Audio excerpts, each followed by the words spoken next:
Hey there, Storytelling Podcast here. Glad to see you again. Just a reminder, full versions and exclusive stories are waiting for you on our Patreon. Link below the video and in the channel description. Now, let's get to today's story. In the quiet pre-dawn hours, when the city still sleeps, I often sit by the window of my rented apartment on the 40th floor and watch as the first rays of sunlight paint Chicago's skyscrapers in shades of pink and gold. It's in these moments, when silence rings in my ears and coffee grows cold in my cup, that I allow myself to remember. To remember how 3 years ago began the story of my meteoric rise and even more meteoric fall. You know, sometimes I think that success is the most insidious temptation in a person's life. When you're young, ambitious, and full of energy, it seems like the whole world lies at your feet. That's exactly how I was then, a 26-year-old finance academy graduate, with a sparkle in my eyes and grandiose plans for the future. My name is Zach, and this is the story of my greatest fall. A story about how the pursuit of success destroyed my family and nearly broke my life. It all began at the brokerage company, Midwest Trading Solutions. A small office with 20 workstations, dozens of monitors with flickering charts, the smell of coffee, and an atmosphere of constant tension. I was the youngest trader on the team, and that made me work twice as hard as everyone else. I arrived earlier than anyone, at 6:30 a.m., when the cleaners were still wiping down the desks. Left last, often staying until midnight, studying charts and analyzing trades. Mark, my first mentor, often said, "Zach, you have instinct, but instinct without discipline is a direct path to ruin." I absorbed his every word, every piece of advice. Learned to read charts like books, to feel market movements with my whole body. Sometimes I would wake up in the middle of the night with a clear understanding of what trade needed to be made in the morning. The first serious success came after 8 months. I predicted a sharp drop in the technology sector stocks a day before it happened. My intuition and sleepless nights over charts brought the company $500,000 in net profit. After that, I was promoted to junior trader, given a separate desk with 6 monitors, and had my trading limits increased. That's when I met Emily. It was at a charity evening for financiers at the Drake Hotel. She stood by the bar, in an elegant black dress, enthusiastically discussing something with her friends. Our eyes met, and the world seemed to stop. I had never believed in love at first sight, but at that moment I knew she was special. Emily turned out to be the complete opposite of the typical golden youth from Chicago's financial world. Smart, well-read, with an amazing sense of humor, and yet surprisingly modest. The daughter of renowned financial consultant Deborah Mitchell, she could have gotten a cushy position in any company, but preferred to work as a high school math teacher. Our romance developed rapidly. Within a month, we were living together, and after 6 months, I proposed. I remember that evening at the restaurant on the 96th floor of the John Hancock Center, how my hands trembled as I took out the ring, how her eyes shone when she said yes. Deborah, her mother, was initially wary of me. No wonder. Who was I? Just an ordinary trader without significant wealth, without connections in high society, without an impressive pedigree. At family dinners, she politely inquired about my success, but doubt could be read in her eyes. I felt that for her, I wasn't good enough for her daughter. The wedding was modest, but elegant, Emily insisted. We spent our honeymoon in a small town on the Italian coast, where no one knew about quotations and stock market indices. It was the happiest time of my life. Then I thought only happiness awaited us ahead. How naive we were. The first year of married life flew by like one day. We bought a spacious apartment in a prestigious area, started planning for children. At work, I got access to larger trades. My annual bonus doubled. Life seemed to be working out. Everything was going according to plan. And then the market crash happened. No one saw it coming. Neither experienced analysts nor seasoned traders. That Black Tuesday I lost more than $2 million on trades. Not my own, the company's, but that didn't make it any easier. I nearly lost my job, only saved by my previously spotless reputation. But they cut my limits and canceled bonuses. And all this happened exactly when Emily was 7 months pregnant. We had just taken out a mortgage on a house in the suburbs. I had gotten into debt to pay the down payment. I remember sitting in the kitchen at night, trying to figure out where to get money for the next payment. And then, unexpectedly, Deborah appeared with an offer that changed everything. "Zach," she said then, inviting me to lunch at an expensive restaurant, "you have potential, but you need an experienced mentor. I can be that mentor, free of charge." I looked at her with disbelief. Deborah Mitchell was a legend in Chicago's financial circles. People paid tens of thousands of dollars for her consultations. Her predictions came true with frightening accuracy. And now she's offering to be my mentor? Why? Was all I could ask. She smiled. "Because you're family, and because I see a spark of real talent in you. It would be a shame to waste it." I agreed without thinking. What fool would refuse such an offer? I thought it was a gift from fate, a chance to get back in the game, to provide for my family. If only I had known how it would all end. If only I could have foreseen what price I would have to pay for this chance. Our lessons with Deborah began a week after little Ethan's birth. I remember my first visit to her home office, a spacious room on the second floor of a Victorian mansion in Gold Coast.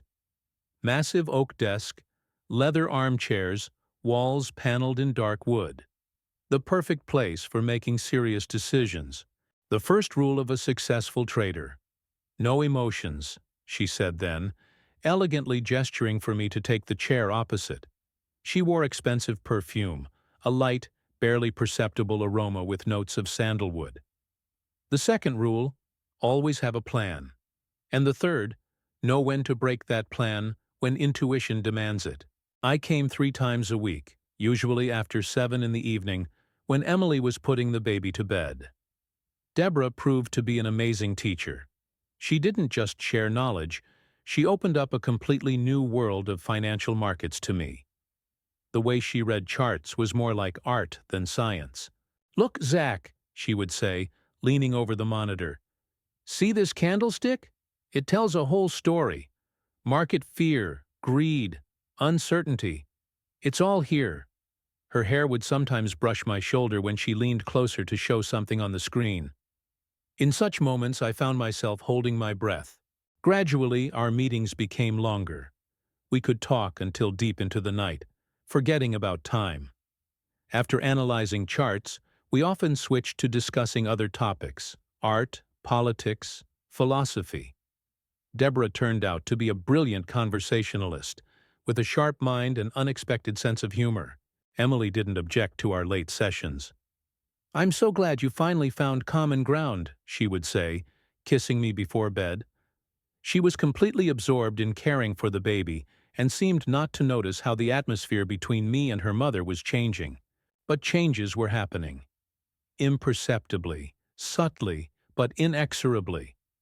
First, I caught myself admiring the elegant curve of Deborah's neck when she worked at the computer. Then, counting the minutes until our next meeting. Her voice, her laugh, even the way she held her coffee cup. Everything suddenly became filled with some special meaning. At 45, Deborah looked stunning. Daily yoga and tennis had kept her figure perfect. She dressed with impeccable taste, no flashy outfits, only elegant suits and dresses that emphasized her assets without the slightest vulgarity. But most importantly, her eyes. Dark brown, with golden sparkles, they seemed to look straight into your soul. I tried to fight this obsession. Reminded myself about Emily, about our son, about the fact that Deborah was my mother-in-law, that all this was wrong and unacceptable. But the more I resisted these thoughts, the more persistently they returned. One evening, when we were analyzing a particularly complex strategy, I accidentally touched her hand. Something like an electric shock passed between us. We both froze for a moment, then pretended nothing had happened. But from that moment on, something changed definitively. I began to notice how her behavior changed in my presence.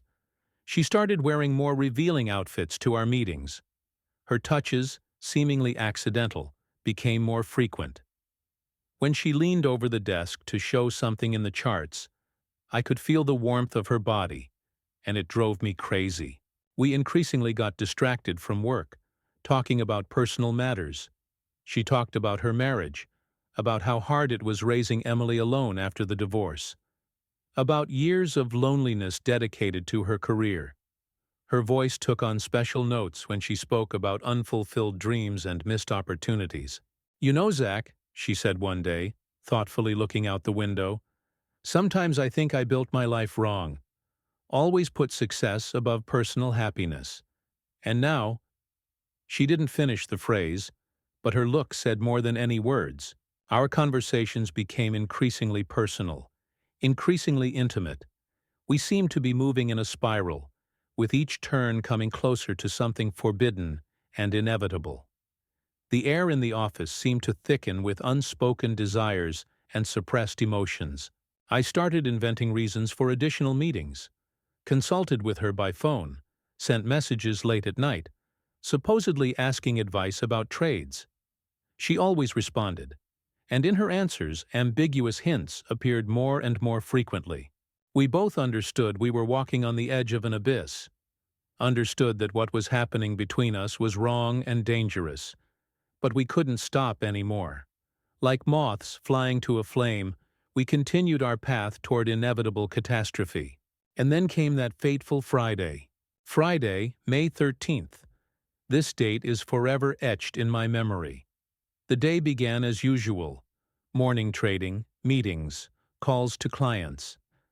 The markets were in chaos. Asian indices had crashed following China's unexpected interest rate decision. European markets were in turmoil. I lost track of time trying to maintain my investors' positions. Emily messaged me in the afternoon saying she was going to a friend's place with Ethan for the weekend. "You need to work with Mom on that complicated market situation," she wrote. "Don't want the babies crying to disturb you." I felt a pang of guilt reading these caring lines. If only she knew. In the evening I arrived at Deborah's. Her mansion seemed strangely quiet, as if waiting for something. Deborah opened the door wearing a black silk dress I'd never seen before. "Tough day?" she asked with a slight smile. She wore new perfume, more intense and sensual than usual. "Let's go to the office," she added. "We have a lot to discuss." We analyzed charts for several hours. I felt like I was in a fog. Deborah's proximity, her perfume, the way she occasionally touched my hand while pointing at something on the screen. All of this created almost unbearable tension. "I think we need a break," she said around 10 o'clock, rising from the desk. "I have some excellent red wine. From that trip to Bordeaux, remember? I told you about it." She moved around the room with feline grace, and I couldn't take my eyes off her. The drink was indeed exceptional. Tart, with notes of black currant and vanilla.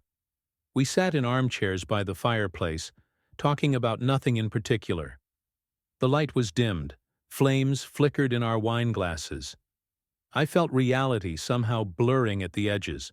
"You know, Zach," Deborah suddenly said, looking into my eyes over her glass, "sometimes life gives us a second chance. A chance to feel alive. Young, desired." Her fingers slid along my hand as she took my empty glass. That touch was like a spark igniting a powder keg. I don't remember who made the first move. I only remember her eyes. Dark, alluring, dangerous. Remember how her hands trembled as she unbuttoned my shirt. Remember the taste of wine on her lips. Everything that happened next merged into a kaleidoscope of sensations and emotions. The heat of her skin, her breathing, passion like I'd never experienced before. Fierce, all-consuming, burning away all thoughts and doubts. We made love like possessed people. On the office couch, then in her bedroom. As if trying to make up for all those months of restrained desire, all those nights when we dreamed of this but didn't dare admit it even to ourselves. It was madness, beautiful and terrible at the same time. Only toward dawn, when the first rays of sunlight began penetrating through the curtains, did reality crash down on me with all its weight. I lay in my mother-in-law's bed, inhaling the scent of her perfume from my skin, and felt the ground disappearing from under my feet. Next to the bedside table stood a photograph, Emily with little Ethan in her arms. They smiled at the camera, so happy, so innocent. A wave of nausea hit me. What had I done? How could I? The image of my wife and son stood before my eyes, tearing my heart apart. Deborah met me in the kitchen, impeccably dressed and composed as if nothing had happened. "Coffee?" she asked calmly, but I noticed how her hands trembled as she poured the drink. In the morning light, everything that had happened seemed especially wrong, almost unreal. "We need to talk," I began, but she interrupted me. "No, Zach, we don't. This was a mistake. A beautiful, wonderful mistake, but still a mistake. No one must ever know." Her voice was firm, but pain could be read in her eyes. We agreed to forget that night. Pretend nothing had happened. Return to our previous mentor-student relationship. How naive we were. I should have understood then that some bells cannot be silenced. Some genies cannot be put back in their bottles. Leaving her house, I stood on the street for a long time, looking at the brightening sky. The spring air was fresh and clean, early birds sang somewhere. The world seemed the same as always, but I knew nothing would ever be the same. That night I had crossed a line, past the point of no return, and the price of this step would prove unimaginably high. They say time heals all wounds. A lie. Time only drives the pain deeper, turning sharp agony into a dull, constant weight somewhere under your ribs.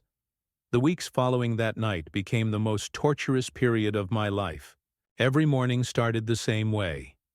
I would wake up in cold sweat seconds before the alarm. My first thought was always of her. Deborah, her touches, her scent, her voice, and then would come the wave of shame and self-disgust. I couldn't look in the mirror, couldn't meet my own reflection's gaze. Emily suspected nothing. She was still the loving wife, caring, tender, attentive. Every touch from her burned like hot iron. When she kissed me in the mornings, I felt like the ultimate traitor. "You seem so tense lately," she would say with concern. "Maybe we should see a therapist? Effects of work stress?" Work. The only place where I could distract myself somewhat. I threw myself into trading completely, spending 12 to 14 hours in front of monitors. Took every possible trade, analyzed markets to exhaustion. Anything to avoid thinking, remembering. With Deborah, we tried to maintain professional relations. Our meetings became strictly business. No extra conversation, no wine, no intimate fireside chats. She maintained herself perfectly. Elegant, reserved, professional. Only sometimes when our eyes met accidentally, something flickered in her gaze that made my breath catch. Family dinners became an exquisite torture. Sitting at the same table, maintaining casual conversation, watching Deborah play with her grandson. "Mom, you're just glowing lately," Emily said once. "Are you in love or something?" Deborah choked on her wine, and I felt nausea rising in my throat. I started drinking. Just a little at first. A couple glasses of whiskey before bed to silence the voice of conscience. Then more. Learned to hide the bottle in my office, mask the smell with mint candies. Alcohol helped me sleep but made the dreams more vivid, more torturous. I would wake up in sweat, Deborah's name on my lips, hating myself even more. One day, after a particularly hard day, I called her number. It was 3 in the morning. "I can't take this anymore," I said when she answered. "Me neither," she whispered after a long silence. We breathed into the phone, saying nothing, connected by an invisible thread of guilt and desire. Problems started at work. I began making mistakes, small ones at first, then more serious. Missed important signals, misjudged risks. Mark, my former mentor, noticed. "What's happening to you, Zach?" he asked one day. "It's like you're not here lately." Emily saw the changes too. She tried to help, to be there, to support. "Maybe we should go somewhere, just the two of us," she suggested. "Leave Ethan with Mom. Take a few days off." The mere thought of Deborah babysitting our son while I was off enjoying myself with her daughter made me shake. At night I often sat in the nursery watching Ethan sleep. His innocent face, so peaceful in sleep, was a living reproach to my conscience. What kind of father was I? What kind of person? How could I betray the trust of these pure, loving people? I started noticing paranoia in myself. It seemed everyone knew, everyone saw my shame. When colleagues whispered by the coffee machine, I was sure they were discussing me. When Emily talked on the phone for long periods, I thought someone had told her. I started checking her phone when she slept, reading messages, looking for hints. Deborah suffered too, I could see that. She had lost weight, shadows appeared under her eyes. Her trademark confidence wavered. During an important client presentation, she suddenly stumbled, lost her train of thought.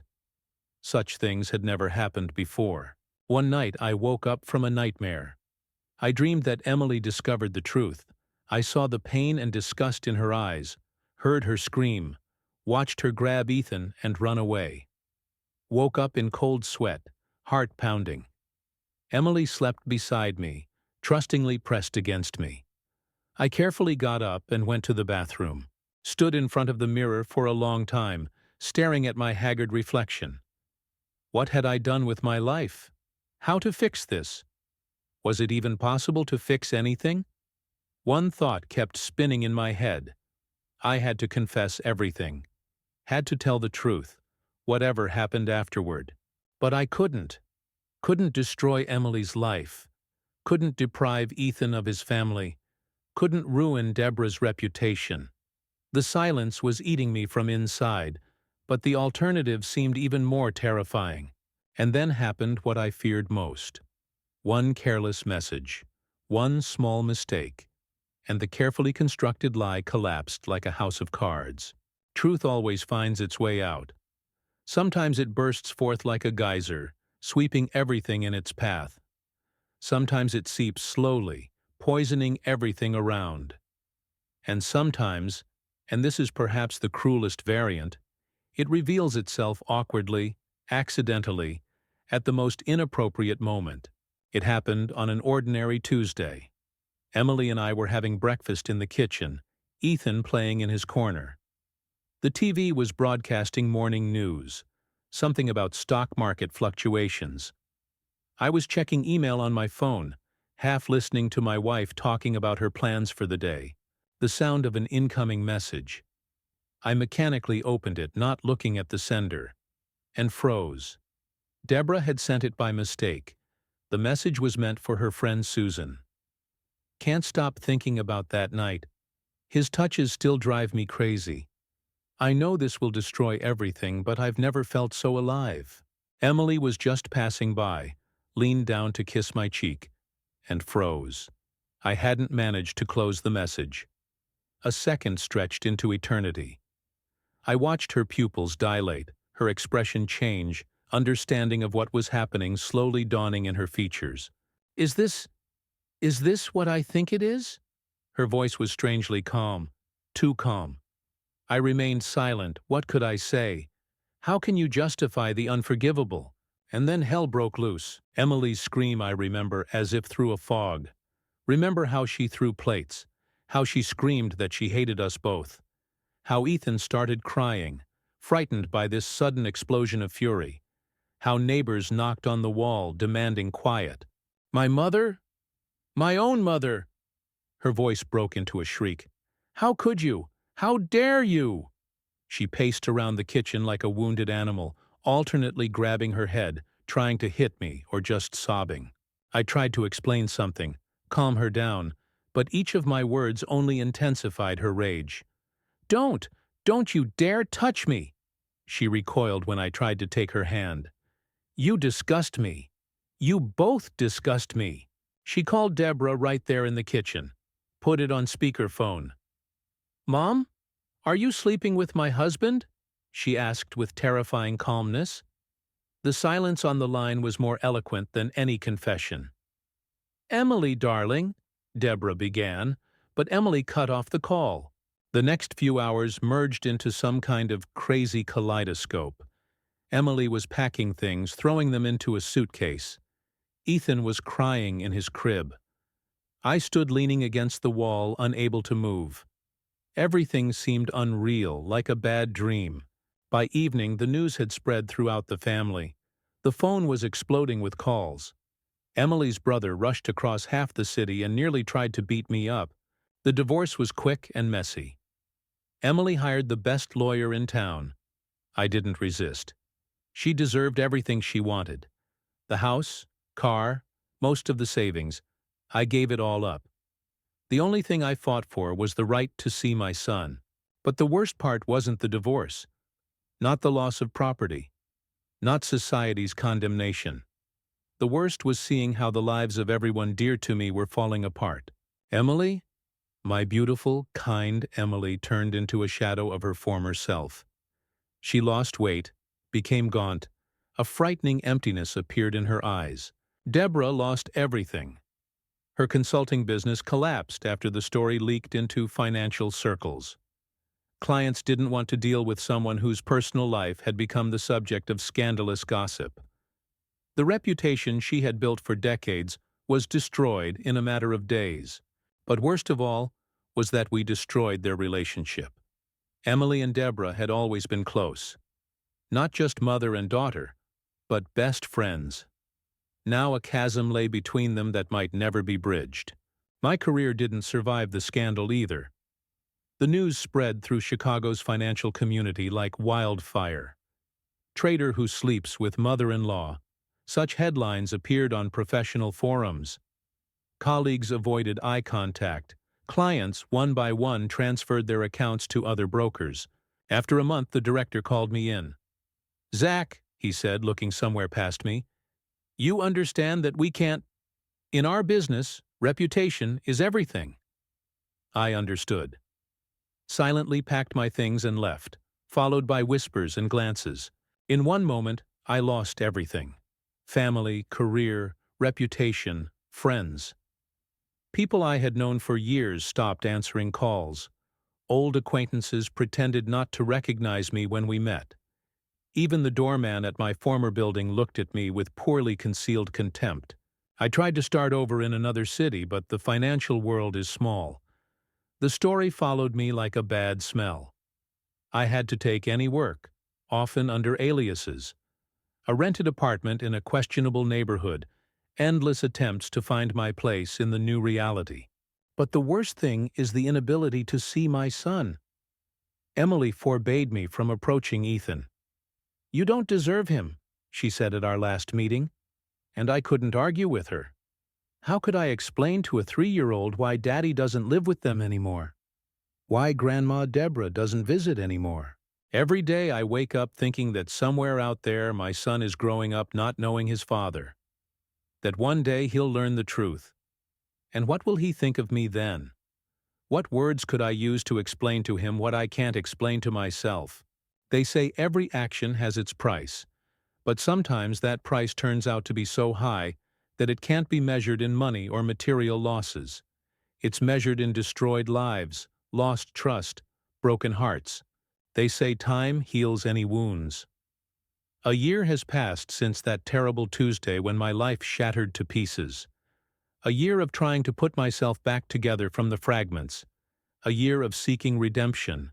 A year of endless what-ifs and if-onlys. I live now in a small apartment on the outskirts of Chicago.